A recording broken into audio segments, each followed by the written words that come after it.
మిత్రులారా, అందరికీ జై భీములు. ఈ మధ్యకాలంలో భారతదేశ వ్యాప్తంగా అదేవిధంగా ఉమ్మడి రెండు తెలుగు రాష్ట్రాల్లో కూడా ఒక విషయం బాగా చర్చాంశనీయమైంది. ఏంటంటే గౌరవ సుప్రీంకోర్టు ఈ మధ్యకాలంలో ఒక తీర్పు ఇచ్చింది.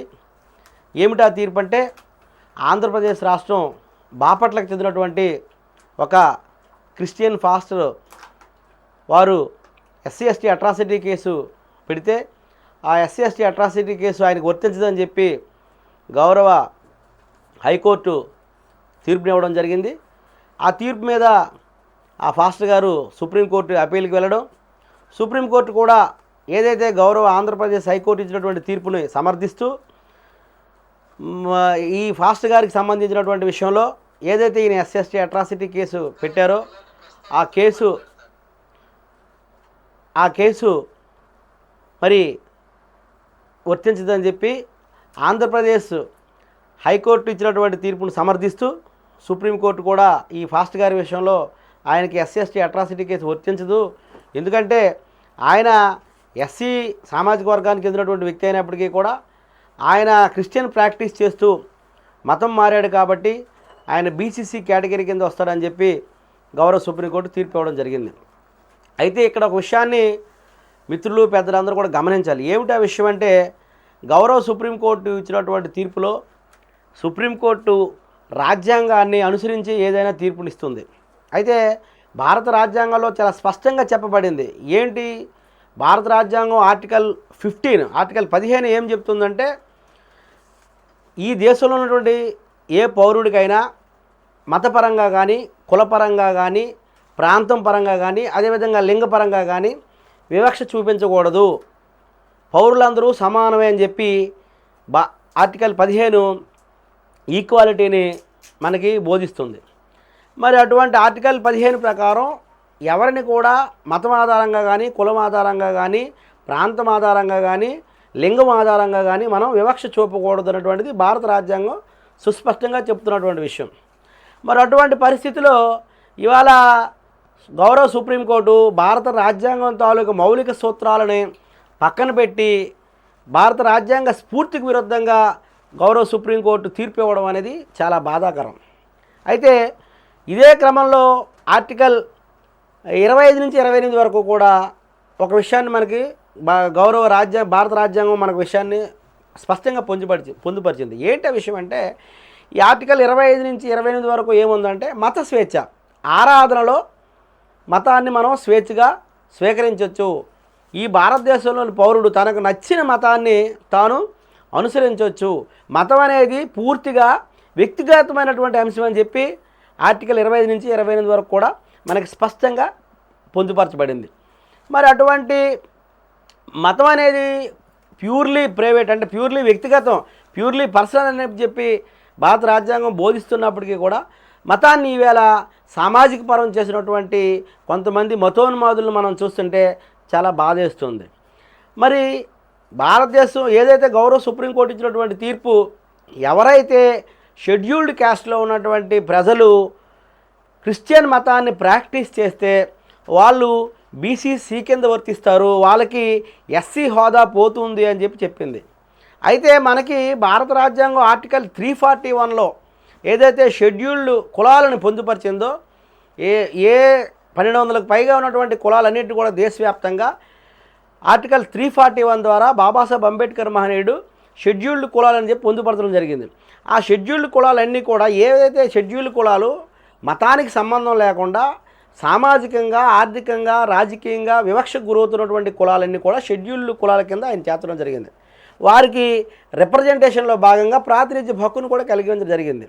ఎందుకంటే బాబాసాహెబ్ అంబేద్కర్ చాలా విషయాలు తెలియదు. ఆయన 1932లోనే అప్పుడున్నటువంటి బ్రిటిష్ వారితో పోరాడి ఈ దేశంలో ఉన్నటువంటి అనగారినటువంటి డిప్రెస్డ్ క్లాసెస్ కోసం రిప్రజెంటేటివ్ హక్కు, అంటే ప్రాతినిధ్య హక్కుని అడిగాడు. ఆయన రిప్రజెంటేటివ్ రైట్ని ఆయన అడిగాడు. ఆ రిప్రజెంటేటివ్ రైట్ కాస్త అది రిజర్వేషన్గా మారింది. దాని గురించి పోతే చాలా లోతైనటువంటి సబ్జెక్ట్ కాబట్టి నేను ఇప్పుడు ఏం చెప్పదలుచుకున్నానంటే, గౌరవ సుప్రీంకోర్టు ఇచ్చినటువంటి తీర్పు ఏదైతే ఉందో, భారతదేశంలో మతం ఆధారంగా కులాలని మనం గుర్తించకూడదు అన్నటువంటిది చాలా స్పష్టంగా ఉంది. ఆర్టికల్ 25 నుంచి 28 చెప్పింది అదే చెప్పింది. మతం అనేది వ్యక్తిగతం, ఎవరికి నచ్చని మతాన్ని వాళ్ళు స్వీకరించవచ్చని.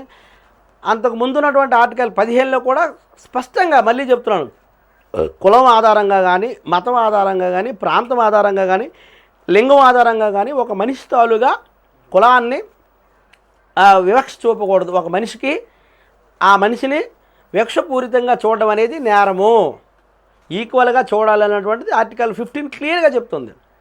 దాన్ని విస్మరించి 1950లో ఒక ప్రెసిడెన్షియల్ ఆర్డర్ ఉంది మనకి. ఆ ప్రెసిడెన్షియల్ ఆర్డర్ ప్రాప్తికి ఏంటంటే ఆర్టికల్ 341లో ఉన్నటువంటి షెడ్యూల్ కులాలు ఏవైతే ఉన్నాయో, ఈ యొక్క షెడ్యూల్ కులాలు ఎవరైనా హిందూ మతంలో కానీ, బౌద్ధ మతంలో కానీ, సిక్కు మతంలో కానీ లేకుండా అదర్ మతాలకి అంటే ఈవెన్ క్రిస్టియన్ కానీ ముస్లిం మతాల్లో చేరితే వాళ్ళకి ఎస్సీ హోదా పోతుంది అన్నటువంటి ఒక తప్పుడు ఆర్డర్ అనేది గతంలో రాష్ట్రపతి వారు ఇవ్వడం జరిగింది.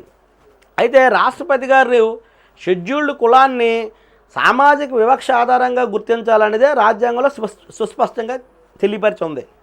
మరి దాన్ని పక్కన పెట్టి ఈ రకమైనటువంటి తీర్పులు ఇవ్వడం అనేది చాలా ఘోరం, నేరం కూడాను. ఎందుకంటే ఈ యొక్క తీర్పు వల్ల ఏంటంటే కొన్ని లక్షల కోట్ల మంది ప్రజలు చాలా ఇబ్బందికరమైన పరిస్థితుల్లో ఉంటారు. కాబట్టి ఈ యొక్క తీర్పుని గౌరవ సుప్రీంకోర్టు మరొకసారి పునఃసమీక్ష చేసుకొని దాన్ని రద్దు చేయాలని చెప్పి కూడా ఈ సందర్భంగా నేను గౌరవ సుప్రీంకోర్టు వారికి విజ్ఞప్తి చేస్తున్నాను. అయితే భారతదేశంలో ఉన్నటువంటి చాలామంది ఏదో క్రైస్తవుల్లో కూడా ఈ పర్టికులర్ మన ఫాస్ట్కి సంబంధించి బాపట్ల ఫాస్ట్ గారికి సంబంధించి ఆయన క్రైస్తవ ప్రాక్టీస్ రియల్లీ ప్రాక్టీస్ చేస్తున్నాడు కాబట్టి ఆయనకి సంబంధించి ఎస్సీ ఎస్టీ అట్రాసిటీ కేసు టెక్నికల్గా వర్తించదన్నది ఒక రకమైనటువంటి వాదన. దాన్ని కేవలం బేస్ చేసుకొని ఆ ఒక్క కేసుతోనే భారతదేశంలో ఉన్నటువంటి క్రైస్తవులు అందరూ కూడా అంటే ఎవరైతే షెడ్యూల్ కులానికి సంబంధించినటువంటి క్రైస్తవులు అందరూ కూడాను మతం మారినంత మాత్రానికి వాళ్ళకి ఎస్సీ హోదా పోతుంది, వాళ్ళు సామాజిక వివక్ష గురి కావట్లేదంటే అది చాలా తప్పు. ఎందుకంటే గతంలో ఇదే సుప్రీంకోర్టు ఒక తీర్పు ఇచ్చింది. ఏమిటా తీర్పు అంటే, మనిషి మతం మారినంత మాత్రాన ఈ దేశంలోని పౌరుడు ఎవరైనా మతం మారినంత మాత్రాన కులం పోదు. భారతదేశం కుల ఆధారిత దేశం. ఎవరికైనా ఈ దేశంలో ఐడెంటిటీ ఉందంటే గ్రామీణ ప్రాంతంలో పనిచేస్తున్నటువంటి కార్మికుల నుంచి భారత రాష్ట్రపతి వరకు కూడా ప్రతి ఒక్కరికి కూడా క్యాస్టే ఐడెంటిటీ మన దేశంలో. కాబట్టి అటువంటి భారతదేశంలో మనిషి ఏ కులం వాడైనా మతం మారినంత మాత్రాన వారి యొక్క కులం అనేది పోదు. ఇది భారతదేశం రాజ్యాంగం యొక్క మౌలిక సూత్రం. గతంలో సుప్రీంకోర్టు కూడా అనేక జడ్జిమెంట్లు ఉన్నాయి. మతం మారినంత మాత్రాన కులం పోదని చెప్పి చాలా హైకోర్టులు ఇచ్చాయి. సుప్రీంకోర్టు కూడా గతంలో చెప్పడం జరిగింది. మరి అటువంటి సుప్రీంకోర్టు ఈవేళ ఈ పర్టికులర్ కేసుకు సంబంధించి ఒక చిన్న టెక్నికల్ పాయింట్ని ఆయన క్రిస్టియన్ ప్రాక్టీస్ చేస్తున్నాడు ఏకైక కారణంతో ఇక్కడ విషయం చెప్పాలి. ఎందుకంటే చర్చికి వెళ్ళినంత మాత్రాన ప్రతి ఒక్కరు కూడా క్రిస్టియన్ అయిపోడు. రియల్ క్రిస్టియన్ ఎవరంటే those who are practising real Christianity అంటే ఎవరైతే బాప్తిజం స్వీకరిస్తారో వాళ్ళు మాత్రమే రియల్ క్రిస్టియన్స్. చర్చికి వచ్చిన ప్రతి ఒక్కరు కూడా క్రిస్టియన్ కాదని చర్చిలే చెప్తుంటే మీరు ఎట్లా చెప్తారండి మతం మారినంత మాత్రాన కులం పోతుంది ఆయన క్రిస్టియన్ అయిపోతారని. కాబట్టి ఏంటంటే ఇటువంటి తీర్పుల్ని కొంతమంది మతోన్మాదులు ఆసరాగా చేసుకొని మిగిలినటువంటి సమాజాన్ని భయపెట్టాలని దాడులు చేయాలనేటువంటి ఆలోచనతో ఉంటారు. కాబట్టి నేను ఒక మాట చెప్తాను, అటువంటి మతోన్మాదులకు అందరికీ నేను ఒకటే మాట చెప్తాను, భారతదేశంలో ఉన్నటువంటి ప్రతి పౌరుడికి కూడా భారత రాజ్యాంగమే పవిత్ర గ్రంథం. ఈవెన్ నువ్వు క్రిస్టియన్ అయినా, ముస్లిం అయినా, హిందూ అయినా, బుద్ధిస్ట్ అయినా, సిక్ అయినా, జైన్ అయినా, ఎవరికైనా భారత రాజ్యాంగమే మనకి పవిత్ర గ్రంథం.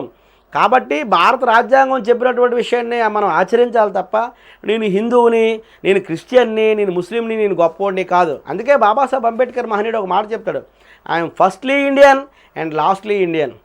That is the absolute word given by our Indian constitution.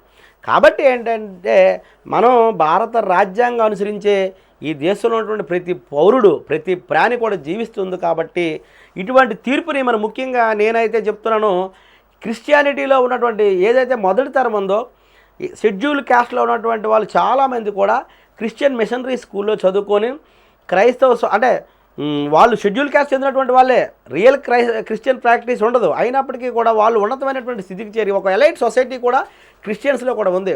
ఆ ఎలైట్ సొసైటీ కూడా దీన్ని వ్యతిరేకించాలి. ఎవరైతే షెడ్యూల్డ్ క్యాస్ట్ జాబితాలో ఉన్నటువంటి వ్యక్తులు ఆర్టికల్ 341 ప్రాప్తికి షెడ్యూల్ క్యాస్ట్లో ఉన్నటువంటి వ్యక్తులు క్రిస్టియన్ ప్రాక్టీస్ చేసినంత మాత్రాన వాళ్ళకి క్రిస్టియన్ హోదా దక్కదు, వాళ్ళకి వివక్ష ఉండదు అనేది చాలా తప్పుడు విషయం, రాజ్యాంగ స్ఫూర్తికి విరుద్ధమైనటువంటి విషయం. కాబట్టి ఈ విషయం మీద క్రైస్తవ సోదరులు దయచేసి ఇందులో ఉన్నటువంటి ఎలైట్ సొసైటీ ఏదైతే ఉందో దీని మీద పోరాటం చేయాలి. మాలాంటి సామాజిక ఉద్యమకారులు నిరంతరం కూడాను భారత రాజ్యాంగం ప్రసాదించినటువంటి హక్కుల పరిరక్షణ కోసం, దళిత ఆదివాసీలకి ఏదైతే భారత రాజ్యాంగం ప్రసాదించో ఆ హక్కుల పరిరక్షణ కోసం మేము నిరంతరం పనిచేస్తున్నాం. అయితే ఇక్కడ ఒక విషయాన్ని కూడా గమనించాలి. భారతదేశంలో భారత రాజ్యాంగానుసారం కూడా పార్లమెంటే సుప్రీం.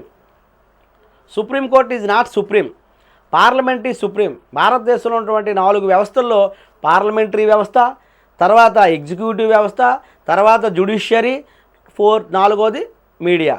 మరి ఇటువంటి థర్డ్ అంటే ఏదైతే భారత రాజ్యాంగంలో చేసినటువంటి చట్టాలని కార్యనిర్వాహక వ్యవస్థ సక్రమంగా అమలు చేయకపోతేనే సుప్రీంకోర్టు జోక్యం చేసుకోవాలి తప్ప రాజ్యాంగాన్ని శాసించే అధికారం సుప్రీంకోర్టుకి లేదు. రాజ్యాంగంలో ఉన్నటువంటి అంశాలను మాత్రమే సుప్రీంకోర్టు వ్యాఖ్యానించే అధికారం సుప్రీంకోర్టు కలదనేది మనకు రాజ్యాంగంలో స్పష్టంగా ఉంది. కాబట్టి ఈ విషయంలో గౌరవ పార్లమెంట్ సభ్యులు, కేంద్ర ప్రభుత్వం కానివ్వండి, ఈ విషయంలో ఒక స్పష్టమైనటువంటి చట్టాన్ని తీసుకురావాలి. రాజ్యాంగ స్ఫూర్తికి అనుగుణంగా ఎవరైనా దళితులు, ఎస్సీలు మతం మారినంత మాత్రాన వాళ్ళ కులం పోదు కాబట్టి వారికి ఎస్సీ హోదా పోదు, ఎస్సీ హోదా ఉంటుంది, ఎస్సీ హోదా తప్పకుండా ఉండి తీరాల్సిందే అనేటువంటి ఒక చట్టాన్ని పార్లమెంట్లో చేయాలి. అటువంటి చట్టం చేసినప్పుడు మరి సుప్రీంకోర్టు దాని మీద ఏమి కూడా మాట్లాడదు. ఎందుకంటే భారత రాజ్యాంగానుసారం భారతదేశంలో పార్లమెంటరీ వ్యవస్థ సుప్రీం. కాబట్టి ఇప్పటికైనా ఒక ఎలైట్ సొసైటీ ఏదైతే ఉందో దళిత క్రైస్తవుల్లో కానివ్వండి, దళితుల్లో కానివ్వండి, వీళ్ళందరూ కూడా దీని మీద పోరాటం చేసి పార్లమెంట్లో చట్టం వచ్చే విధంగా కూడా మనం పనిచేయాలి. అప్పుడు మరి ఈ గౌరవ సుప్రీంకోర్టుతో మనకు పని ఉండదని చెప్పి ఈ సందర్భంగా నేను తెలియజేస్తూ, మరి సుప్రీంకోర్టు ఇచ్చినటువంటి తీర్పుని కొంతమంది మతోన్మాదులు భూతార్థంలో చూపి సమాజంలో ఉన్నటువంటి దళిత క్రైస్తవులను భయపెట్టాలని చూస్తే ఎవరు కూడా భయపడే పరిస్థితి ఉండదు. ఎందుకంటే బాబాసాహెబ్ అంబేద్కర్ అనుయాయులుగా, భారత రాజ్యాంగాన్ని స్టడీ చేసినటువంటి వ్యక్తులుగా వాస్తవ పరిస్థితులు అందరికీ తెలుసు. మతోన్మాదులు ఎవరైనా భారత రాజ్యాంగాన్ని మీరు దాన్ని కల్పినట్టు చేయాలని చూస్తే, భారత రాజ్యాంగాన్ని మీరు వాడుకోవాలని చూస్తే అది చాలా తప్పు. భారత రాజ్యాంగమే మన అందరికీ పవిత్ర గ్రంథం కాబట్టి భారత రాజ్యాంగాన్ని పరిరక్షించుకోవాల్సినటువంటి బాధ్యత మన అందరిపైన ఉంది. దళిత క్రైస్తవులకి ఎస్సీ హోదా పార్లమెంట్లో చట్టం తెచ్చేంత వరకు కూడా మనం పోరాటం చేయాలని చెప్పి ఈ సందర్భంగా నేను మిత్రులందరికీ తెలియజేసుకుంటూ నేను ఇంతటితో విరమిస్తున్నాను. జై భీమ్, జై భారత్.